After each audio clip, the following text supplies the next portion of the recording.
Reporting in the Content Center, I'm Mariah Medina. The FBI says federal law enforcement will help locate Texas state Democratic lawmakers who left the state to block Republican redistricting. Texas Republican Senator John Cornyn requested the help from the FBI on Tuesday, and today he announced his request had been approved. It's been 4 days since Texas Democrats left Texas in an effort to deny Republican lawmakers a quorum, hoping to stall the redistricting plan. It's still unclear exactly what role the FBI will play, given that no criminal warrants have been filed against the Texas lawmakers. The Texas House Speaker has issued civil warrants, but federal agents don't have the authority to act on such warrants. Lawmakers went to places like New York and Chicago to prevent the state house from having a quorum. Yami Vidhin from our sister station Fox SA joins us live in Chicago right now. She is the only local TV reporter who's there. Yami? Good evening, San Antonio. That's right, the legislators today, we have not seen them because we're told that they're taking extra precautions for their safety. Don't know yet exactly what that means, but I can tell you that they have been joined today by State Senator Roland Gutierrez, who is now in Chicago trying to meet with them. Now, this new announcement that the FBI has actually agreed to help to find them doesn't come as news to many of the legislators that I've been on the phone with today. The Texas redistricting fight escalated this week when Republican Senator John Cornyn asked the FBI to help track down Democratic state lawmakers who walked out in protest over the new map. Today, the FBI has reportedly agreed to help locate the Texas Democrats who have been here in Chicago since Sunday, preventing the House from having enough members to approve the new map. We spoke to a lawmaker and retired FBI agent who both say the Bureau should stay out of partisan politics. This is a civil, not a legal issue. This is something dealing with the legislative body in Texas, and to use federal resources is just not right. We spoke to Congressman Henry Cuellar, whose district is one of the 5 that would be affected if the new map is passed. He says calling in federal agents to locate elected officials sets a dangerous precedent. To threaten them, by bomb scare, by threatening them that they're going to get arrested, all of that is unfair and not necessary. That's extreme partisanship. That's extreme politics that has no place in a civil society. Retired FBI agent Abel Peña agrees, saying federal agents should not be involved in political standoffs between lawmakers. It's always been, reinforced to us that the FBI should remain apolitical, meaning that we don't give the appearance of being on one side or the other.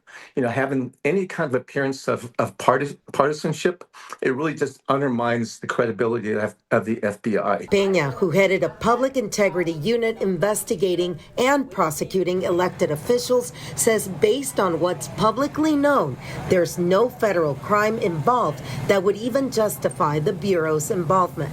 If I were still there, I'd be very apprehensive about getting involved because, as history has always showed, when federal agencies get involved and if they're used as political weapons, as they have in the past, even as far back as when J. Edgar Hoover was going after or targeting the civil rights leaders back in the 60s, it causes this perception that the FBI is targeting people unfairly. Peña warns using the FBI as a political tool could lead to a loss of public trust. I think if the FBI does get involved, I think it's going to damage, it can damage democracy in itself because it shows that, our role is to be impartial. The FBI's role is to be impartial.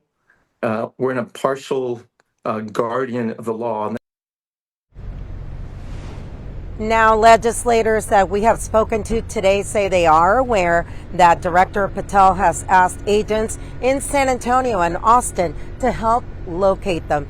Reporting from Chicago, Yami Vidhin, News 4 San Antonio. Yeah, Yami, and speaking with some of those lawmakers, are you getting an indication that perhaps they're getting a little bit more concerned now that the FBI may be involved whatsoever?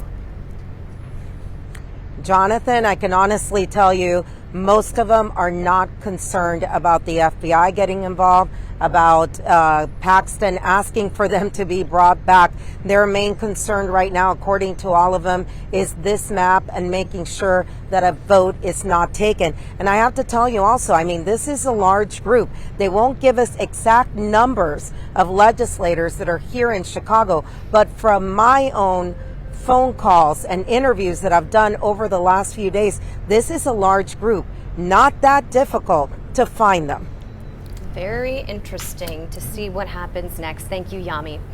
And breaking right now, Texas Attorney General Ken Paxton announcing another step. He and the Speaker of the House are taking steps to bring the Texas Democrats back to Austin. Melissa Vega joins us live at the live desk right now with what they're doing. Mel? Well, Texas Attorney General Ken Paxton announcing just a short time ago that he and Texas House Speaker Dustin Burrows are pursuing every legal remedy. In newly filed court documents, Texas is asking an Illinois court to enforce the warrants and hold a hearing as soon as possible to force the lawmakers back to Austin. We're taking a live look from Chicago right now, and Paxton saying that this is about protecting the legislative process and ensuring accountability even across state lines, arguing the clock is ticking and Texas is losing precious time and not able to address urgent issues before the session ends on August 20th. Texas asking Illinois to treat the warrants just like any other court order, meaning they could be enforced by authorities there. So again, this is a developing legal showdown between two states, one that could set a major precedent in how far legislatures can go to enforce attendance. We, of course, will have to wait and see what happens. That is the latest from the Live Desk. Jonathan?